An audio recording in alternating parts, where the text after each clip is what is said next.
Welcome back, everybody, to another episode of the Josh Carr Show. Today, we'll be talking about the fourth GOP debate. This one was way more entertaining than the rest. If you watched it, you know what I'm talking about. If you haven't watched it, don't worry. I'm going to be playing some of the clips, pretty much the most important clips in today's episode, so you don't have to go watch that 2-hour debate. I watched it for you, as well as I will be posting a video on Monday showing my favorite moments of the clip, of the debate in clips, and so you'll be able to get a good recap from that. Really quick, before we get into the debate, I will be talking a little bit about the 2024 election in this episode today, and I'm going to be talking about if this debate really changed it at all, and the answer might surprise you as well, so stay tuned for that at the end. Really quick, I do want to talk about the premium sponsor of this podcast, which is Gulag America. Gulag America is a premium apparel brand for patriotic clothing. I'm going to put some of them up right now so you can see what I'm talking about. I partnered with them because they create super high quality designs as well as the material on the shirts. I wash mine pretty much weekly and the material stays just as good as new. Right now, if you use my code JoshCarr10, you will get 10% off at gulagamerica.com. Again, that is JoshCarr10 for 10% off at gulagamerica.com. Getting into this debate, guys. So I'm going to break it down by who I thought was the most interesting person in the debate, not necessarily who I think won, but the most interesting parts of the debate, and work my way down through the four candidates. So if you didn't know, the four people who were involved in this debate were Vivek Ramaswamy, Ron DeSantis, Nikki Haley, and Christie. That's the order in which I'm going to be talking about them today because that's the order in which I thought they were the most interesting. And if you watch the debate, you know what I'm talking about when I say Vivek Ramaswamy was the most interesting person. What was interesting is, the way that he talked about Donald Trump, I think, was very telling in this debate. And throughout talking about Vivek Ramaswamy today, I'm going to be talking about what I think he's trying to do politically and how I think it might affect Ron DeSantis specifically. But what was interesting is the same person supporting the Donald Trump indictment is funding the Nikki Haley campaign. This is something that he kind of started off the debate with. Let me say that again. He said the same person supporting Donald Trump indictments is funding Nikki Haley's campaign. And this was what Vivek Ramaswamy focused much of his rhetoric on in the debate, because as a lot of you probably heard, Nikki Haley received a lot of funding from the Koch brothers, as well as these big kind of Bush Republican super PACs that were once supporting Ron DeSantis and have now moved to Nikki Haley. Vivek Ramaswamy took the opportunity to really attack these people. The best, and this is the clip I'm about to show, the best moment pretty much of the whole thing, of the whole debate, was when Vivek Ramaswamy picked up his little pad and paper that they gave him that just said Nikki equals corrupt. Let's play the clip right now. Nikki is corrupt. This is a woman who will send your kids to die so she can buy a bigger house. This is the problem, using identity politics. I mean, you just can't make that stuff up. Obviously, he's trying to take a page out of Trump's book, but, and I'm not even saying that was the right move for America, if that makes sense.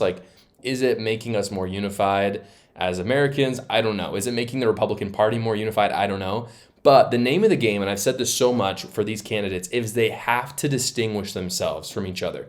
In many ways, they need to distinguish themselves from Trump as well. But at least for now, when Trump's not on the stage with them, they at least need to be second place.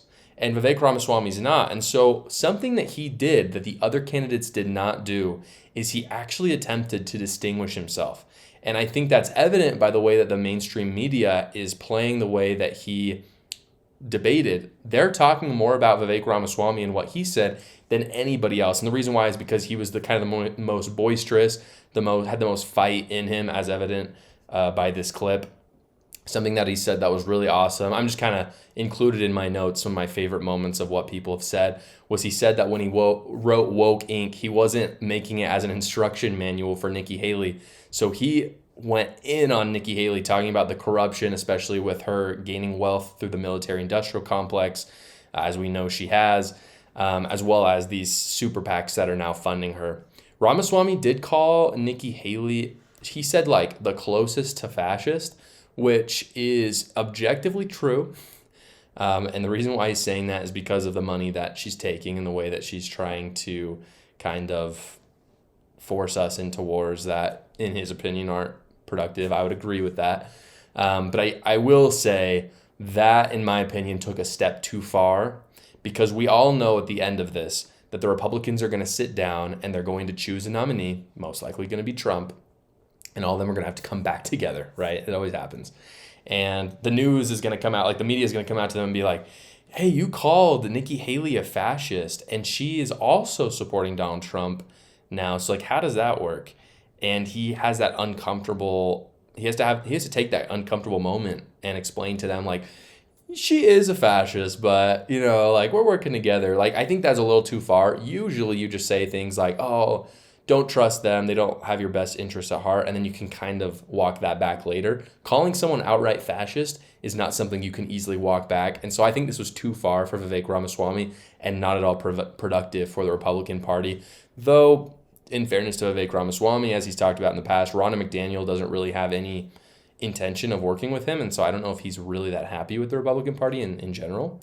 Another clip that I want to play for you guys, this was probably the most contentious I've ever seen two candidates be on the stage, because generally what happens in these contentious moments is you've got one person who's kind of made this decision to just go in on the other person, and the other person has kind of this this alternate strategy of trying to be more passive and being more respectful, like coming off as someone who's not a firecracker. You saw this a lot in the 2016 debates with Donald Trump and Hillary Clinton, where Donald Trump was super contentious, going in on Hillary Clinton, and Hillary Clinton was kind of more just gaslighting people and trying to be the respectful person, even though she's not. But that was just the play that she was trying to make. What we saw here with Christie and Vivek Ramaswamy in these exchanges was both were really contentious, and honestly, it was kind of an awesome moment. So I'm going to play a clip. Let's roll it right now. Chris, your version of foreign policy experience was closing a bridge from New Jersey to New York. Yeah. So do everybody a favor, just walk yourself off that stage, enjoy a nice meal, and get the hell out of this race. When it comes to Nikki... So as you can see, like, I don't know if that's the most helpful response from Vivek Ramaswamy, but I do give him props for going in on people, especially like Christie, who knows that he has no shot at winning. And like, it's like, why are you even on the stage? Again, not the most helpful response. I don't know if it's going to turn voters off to Vivek, because it was pretty harsh language, but I'd be surprised if anybody watching this debate or, you know, on the show today, hates watching two politicians just kind of brutally hurt each other. That's a win in my book. So I'm fine when you take like a Vivek Ramaswamy, who's a newcomer, and just kind of pummels this career politician, because I think the more that we can pummel our career politicians, the better, just as a general rule. Ramaswamy's position on Israel is far more palatable than other Republicans. Obviously, there is this group of the Republican Party who's really upset by how pro-Israel the United States is. Overall, the Republican Party is still very pro-Israel. But what Ramaswamy was saying essentially is that we should allow them their sovereignty and give them the strength of independence, rather than just trying to control them and give them all this money. Some of the founding principles of Israel is that they're supposed to be autonomous, that they can fight for themselves, and that they want the opportunity to do so. And so Ramaswamy phrased it in this way of like, we should work with Israel, but we shouldn't give them tons of money, and this is actually what they want. I thought it was much more palatable the way that he said it than other candidates. So just as a general statement, that was one of his best policy statements of the night. When it comes to foreign policy, I think that Vivek Ramaswamy is far more in line with the general conservative thinker than kind of the establishment Republicans like Nikki Haley and Christie. I have to play for you guys the best, most illuminating part of the night. And I know I kind of said it was the best part before. This is the most illuminating part of our American politics than any other clip I've seen in any debate that's happened this year. And it happened when Vivek Ramaswamy called out Nikki Haley for not being able to name a single province, or 3 provinces in Ukraine. Because we know that Nikki Haley is super pro-Ukraine, as a lot of establishment Republicans are. And Vivek Ramaswamy is not. He wants to kind of separate them and doesn't understand why we're giving hundreds of billions of dollars to them. I don't understand. I'm on Vivek Ramaswamy's side, to be clear. But this clip is one of the most illuminating clips I have ever seen. Let's roll it. In common is that neither of them could even state for you 3 provinces in eastern Ukraine that they want to send our troops to actually fight for. Look at that. This is what I want people to understand. These people have, I mean, she has no idea what the hell the names of those provinces are, but she wants to send our sons and daughters and our troops and our military equipment to go fight it. So reject this myth that they've been selling you, that somebody had a cup of coffee stint at the UN and then makes $8 million after, has real foreign policy experience. It takes an outsider to see this through. Look at the blank expression. She doesn't know the names of the provinces that she wants to actually fight for. So like him or hate him, if you disagree with his policy on Ukraine, that's fine. It doesn't matter. You must understand that this is a huge problem in our political class in America. And this was the perfect opportunity. I love that he did this. And man, you can see DeSantis like off to the side. I don't know if his face was, I'm glad he didn't ask me this question, or if his face was like, I'm really happy that Vivek Ramaswamy is kind of destroying Haley for me right now. But you have these establishment Republicans who talk about these issues like Ukraine. And Ukraine is an important one for Nikki Haley. Like, she brings it up a lot, and she has a very hard position on it. And she can't even name 3 provinces that she is trying to keep from the hands of Russia. That's really telling. And that's why a lot of people are turning towards people like Vivek Ramaswamy, who are really smart guys. They may not be career politicians, but you could look at Vivek Ramaswamy and ask his opinion on Ukraine. He'll give you a super detailed answer. And then you could ask him question upon question upon question about that subject, and he'll be able to answer all of them. Nikki Haley cannot do that. And I know that because she cannot name 3 provinces in Ukraine. That's super telling. Nobody in our country should be giving $100 billion to another country if they don't know every little detail about that country. Like, you see memes about this online all the time. Somehow the IRS can know exactly how much that you owe them, but Congress doesn't know a single thing about Ukraine. That's super telling about how the government uses its money, and that really, just right there, Ramaswamy really just kind of invalidated Nikki Haley's whole position on Ukraine. Now, moving on from Ramaswamy, I want to go to DeSantis. I don't have a lot to say about DeSantis. DeSantis wasn't bad in this debate by any means, but he was just kind of straightforward. He had a really good answer on the point of his struggling polls, which is always a tough thing to answer. He just kind of simply said, like, and this was the main theme of the night. He just said this. He's like, everybody up here is talking about things that they want to do. They're talking about things that they are planning on doing. And his simple, just kind of his testimonial and his thesis of his campaign was, everything that they're talking about, I've done it. I've done it in Florida. I haven't done it on a national scale, but I've done it as an executive in one of the largest states in our country. I know how to work the executive branch. And I thought it was a really effective way to pull people onto his side, and it was probably messaged in the best way that I've seen him message it. He did it in a way that was far more palatable than other times where people have criticized him of not being very personable, which I think is true. I think he was more personable in this one. There was a little bit of a moment where he was kind of tag teaming with Vivek just over Nikki Haley's past with her donors. I think they would be an awesome ticket, DeSantis and Vivek. I don't think it will happen because Vivek is definitely more on the Trump side. I don't think Vivek Ramaswamy is running for vice president at all, personally, because he's just straight up said he's not. We'll see if that happens here in 6 months or so. But anyway, I think they'd be an awesome ticket. When they were tag teaming Nikki Haley, one of the best moments of the night. DeSantis calling out Trump for how he didn't deliver on a lot of his promises was really good, and DeSantis needs more of that. There was a moment in the debate where he just went through a list of promises that Donald Trump promised and didn't succeed. And his main argument, again, going back to what he said about Florida, is Donald Trump doesn't know how to work the executive branch the way I do. And honestly, when you look at the receipts, I think that's really true. And so he needs to lay into that a little bit more. He had 3 other debates before this debate to do that, and he didn't do it. And I think that was a really big mistake. Even though this was a great moment, I think it's too little too late. DeSantis was far more confident on stage than I've ever seen him.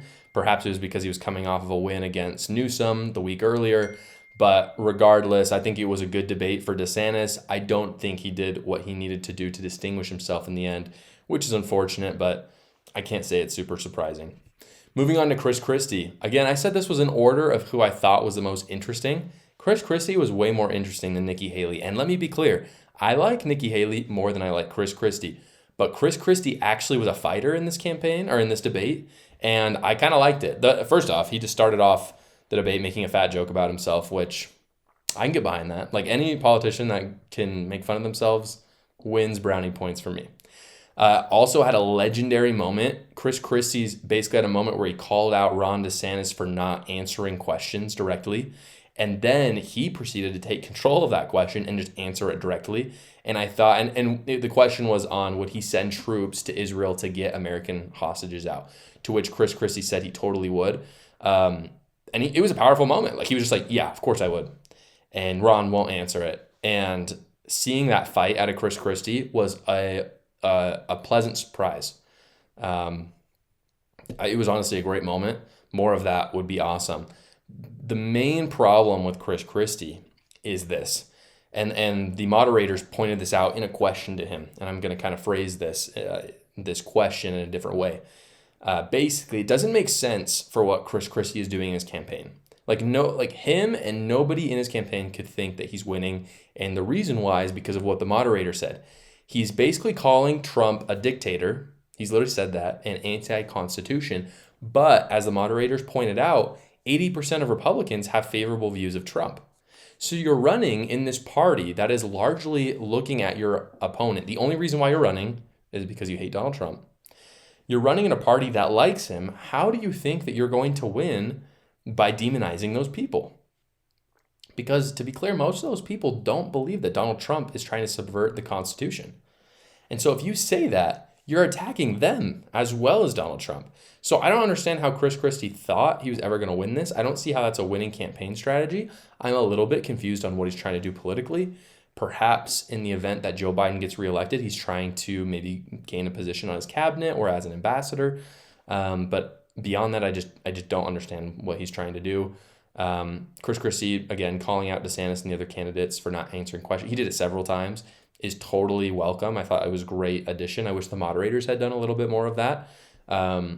But the thing that really disqualified him at the end of the day for running is at the very end of the debate, he basically said that he would empower parents to let kids be on puberty blockers.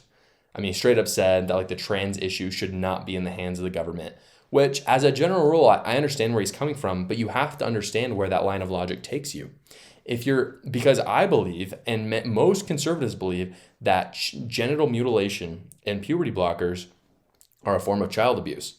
And so we're not calling for a ban on it for adults, but for kids, yes, the government should step in. And if it's a form of child abuse, then what Christie is basically saying is, yes, child abuse should be legal. In other words, that's a right that the parents have. And that logic doesn't follow because I know that if I went to Christie and said, hey, do you believe that parents should be able to abuse their kids? He'd be like, no, that's ridiculous. The government needs to step in. And it's like, okay, well, what's the difference when a kid wants to chop off their penis? Or even if the parents are pressuring this kid to chop off their penis. That right there disqualified Christie entirely from running as a Republican. That's an issue that Republicans are pretty much all agreed on, and most Democrats are as well. So I don't know what he was doing with that.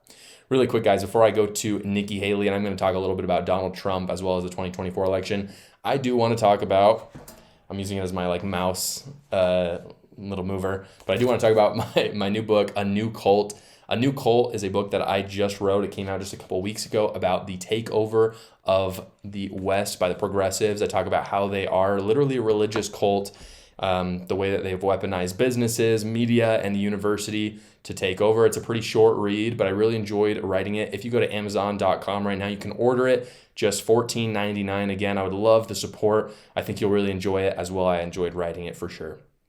Moving on to Nikki Haley, guys.